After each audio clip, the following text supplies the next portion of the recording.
Hi, my name is Alex. Welcome to my coding video for this week. I'm just going to run through these JavaScript coding questions really quick. All right, for the first one, we were just supposed to create an array called ages using these values. I did that here.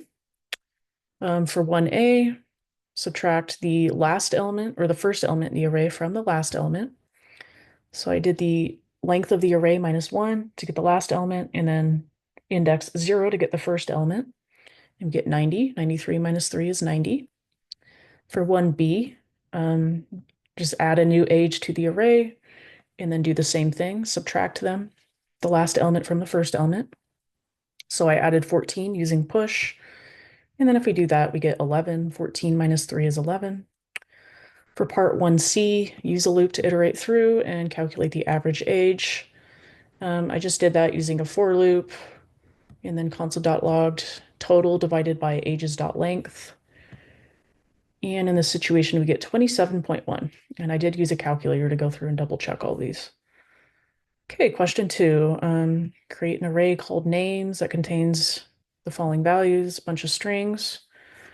You can see that here, right here. Here's the names array.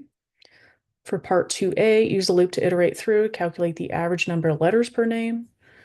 I created a variable called total chars, set it equal to 0, and then just used a for loop to go through. And then I calculated the average, and I got an average of 3.83. For part B, use a loop to iterate through the array again, concatenate all the names together, separated by spaces. So when I did that, here's all the names separated by spaces. I just set a variable called result to an empty string and then used a for loop. Number 3, how do you access the last element of the array? That's just the array length minus 1. First element is just index 0.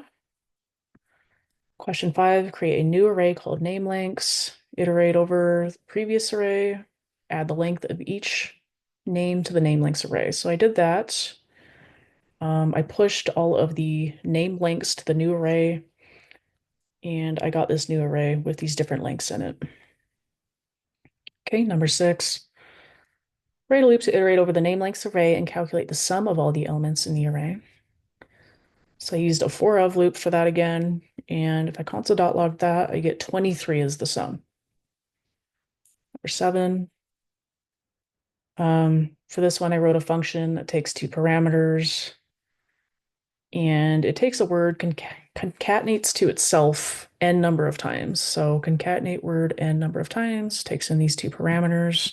I use the repeat function, and for that one, I was able to get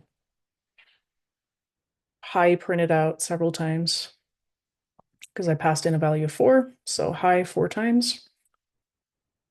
Write a function that takes 2 parameters, first name and last name, and returns a full name with a space. So for that one, I use my own name, and I got Alex Freeman printed out with a space in between.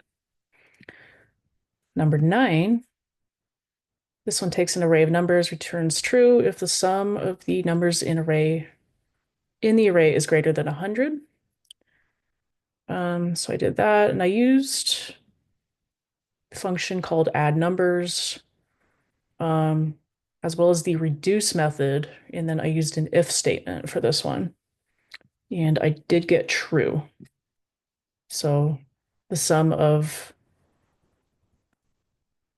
all the numbers in the array, it did end up being greater than 100. Okay. So for number 10, write a function that takes an array of numbers, returns the average of all the elements in the array. I used the reduce method again for that one, and I got an average of 6.6. Number 11, this one takes 2 arrays and returns true if the average of the first array is greater than the average of the second array. I use the reduce method to calculate the average of both, and then an if statement with this function here, return true if array 1 average is greater than array 2 average. And I ended up getting false. So for number 12, I wrote a function called will by drink. Takes in 2 parameters, is hot outside and money in pocket, returns true if it's hot outside and money in pocket is greater than 1050. So for that one, I passed in true and 1470 as arguments, and I did get true because both of those values were true. And then for the last one, I created my own function to calculate free testosterone. It's a laboratory function I've used working in the laboratory, in a hospital lab, and it's something I've had to manually calculate a lot, and it's kind of tedious, and it seemed like a useful function, and it does work properly, pass in different values. It works great. So yeah, that's all I have for this video. So thank you for watching.